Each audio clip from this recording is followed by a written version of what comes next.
Hello, this is the Florida Aviation Network. I'm your host, Walt Schemmel. We're broadcasting live and in the clear for the 40th year celebration at Sun and Fun from the Florida Air Museum in Lakeland, Florida. Our guest today is Steve Larmore. He's with Stallion 51. He's a commercial pilot, a CFI, an A&P, and an IA. That's kind of an unusual combination for a pilot and a mechanic to be working on these airplanes. Welcome, Steve. It's good to meet you. How long have you been with Stallion 51? About 6 years now, full time. You said full time. What did you do before that? I started working for them, working on their T6 as a mechanic. And then I was working on a P-38 project for a while as a mechanic.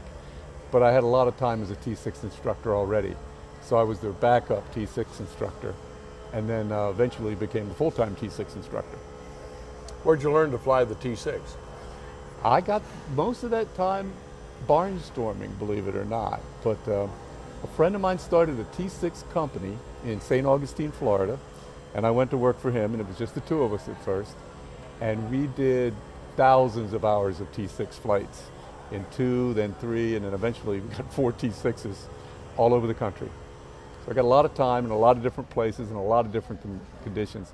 And I learned a lot about maintaining a T6 because we had to keep them flying, and we were flying them a lot. Great airplane for that, by the way. It's just a very durable airplane. I think I've had some of those jobs where you fly them during the day and you work all night on them. Exactly, been there.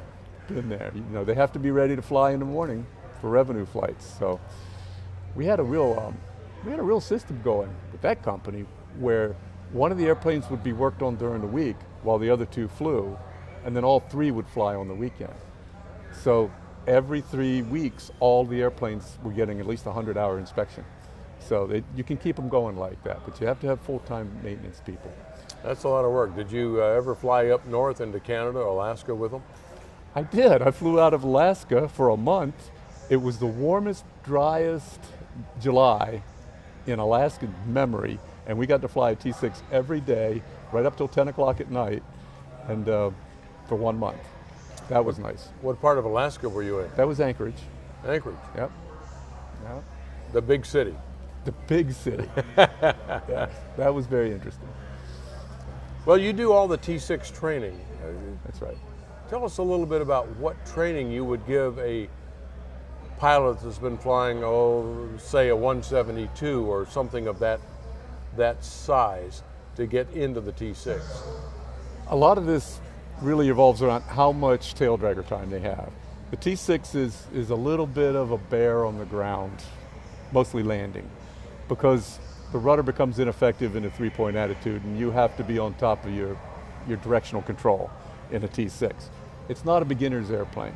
I like to tell people, a 172 pilot, for example, go get some tail dragger time with lots of landings in something else, something easier, Citabria, Decathlon, anything. And then I can transition you into the Texan. In the air, it's just a great flying airplane. But I like to describe it as a 5,000-pound tail dragger with a mean streak on landing, because it's got a lot of flap, not the elevator as much as the rudder. The rudder gets blanked in the 3-point attitude, and it kind of becomes ineffective. So you have to be on top of your directional control in the 3-point attitude in the Texan. I teach people how to do that. So have you ever had a student, after landing, do that 360 and clear the pattern? I've never been all the way around, no, because I don't give them much leeway in the Texan. I'm right there behind them. A couple of my friends have taken the ride. The most I've had was a 90-degree turn on the runway once, where I asked the guy to put the brakes on, and he only put 1 brake on. And it literally went 90 degrees. That got my attention before I could stop it. But I've never been all the way around in a Texan, knock on wood. I've had a few of those situations where I look at the pilot afterwards and say, why'd you do that? Exactly. Or what did you do? Yeah. Well, one of the things that you specifically do for the company is checkout training. That's right. So you give them training up to a certain proficiency point. What's the difference between that and a checkout training? We have a syllabus.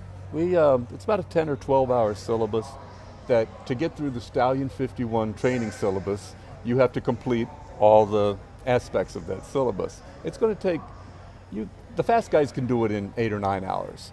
The slow guys are going to take 12 hours to do it. It's an all week long thing. And we like to say that they can take as much or as little of that syllabus training as they want. You know, you can come and fly an hour or two, or you can do the whole syllabus. The insurance companies like to see the sign off for the whole syllabus, because once they get past a Stallion 51 checkout, the insurance companies know that they can trust them not to wreck the airplane. So, Well, that's pretty important. yeah. Some of the things the insurance companies are doing is giving a small discount if you complete certain steps, like in the FAA Wings program. Yes. Do your insurance companies that you work with give a break on insurance? I'm not sure about the cost of it. I do know that they won't insure you without a certain amount of time in the T6, and they're getting more and more careful about that, let's say, because if one person wrecks their T6, the insurance company pays for it. You know, if they damage it, the insurance company pays for it. So they're getting very careful about that, especially in the T6, especially in the warbird community. Right now, the Mustangs, Corsairs, Sea Furies, those airplanes, insurance is it's an iffy thing. Parts are getting hard to find and the for airplanes them too. are getting more and more valuable as the years go by.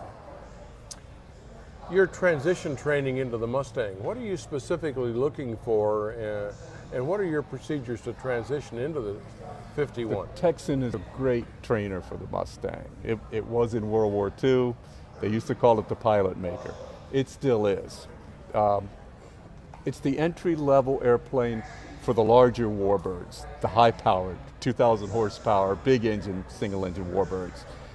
If you have Texan time, you probably have the skill level to get to a bigger airplane. But if you don't have that Texan time, you might not be there. You might not have the skill level. That's why the Texan is so valuable. The differences are, the Texan is a 5,000 pound airplane, and these warbirds are 8 and 10 and 12,000 pound airplanes. They have a lot of energy, they have a lot of inertia, and a lot of issues with torque effects, gyroscopic precession. So the Texan doesn't give them much of a feeling for that. But the Air Force and the Navy and a lot of different countries in the world knew that if they could get their military pilots through the Texan course, they were good enough to fly a Mustang. They were good enough to jump into a P-47 or a P-40 because the Texan is that difficult. It's a good trainer. It might be the best military trainer ever made. You mentioned the military training. Of course, they don't do any of that anymore, do they? But back in World War II, a lot of pilots started out in the Stearman. Did they go from that into the T6? That's a good question. There was a progression there. These guys had already flown Cubs, you know, little single-engine airplanes. They'd been in biplanes like the Stearman and the Waco. They were already tail dragger pilots by the time they got to the T6. The T6 is kind of similar to the Stearman in its directional control issues. So by the time they got to the Texan, they were already pilots. They were in the pilot seat. They already knew how to fly. The Texan at that point was an advanced trainer. So using it as a basic trainer for tail dragger pilots wasn't really its purpose originally. It can be done, but it takes a little bit longer. All right. These guys, they've been in Fairchilds, Vultee vibrators, BT-13s. They'd been in airplanes before they got to the Texan. And then the next thing they jumped into was a single seat fighter with 15 to 2,000 horsepower. Single seat. They got a cockpit brief and they were sent off on their way. As a matter of fact, there are instances where, I can't remember the guy's name, I think it was Colonel Blakesley, transitioned his squadron from P-47s to P-51s, put them in the airplane and said, you're going to learn to fly this airplane on the way to the target. That's the transition they got, that's the training they got. But they were good enough pilots that they accomplished it on the way to the target, escorting bombers. So that's how good their training was up to that point. I think we did a lot of that, of throwing people in the airplane. Early on, yeah. Sink or swim. Yeah. Later on, though, we ramped up our training in the mid-40s. We trained a lot of pilots. All these airports around here in Florida were World War II airports. Bartow was a P-51 base. Kissimmee was a night fighter base. There were bomber bases, McCoy in Orlando were bomber bases. We trained a lot of pilots in about a 2 or 3 year period to get them into the war as quick as possible. Those guys got excellent training. The guys that were in the Air Force and the Navy before that, they were transitioning into higher powered, more maneuverable fighters on their own. They basically were Wildcat pilots or P-40, P-39 pilots, and now they were getting P-38s and Hellcats and Corsairs, Mustangs, you know, some better airplanes. And they trained, those guys had the experience. And then later on, the guys we trained had really good experience. In your T6 transition program, if they transition into the P-51, do they come back and get some more T6 time in the future, or do they come back and go right back into the P-51? Not necessarily, not necessarily. Some of these guys, let's say an owner buys a P-51, they understand that the T6 is the stepping stone to that airplane. They'll buy a T6 first. They'll have a T6 and a P-51.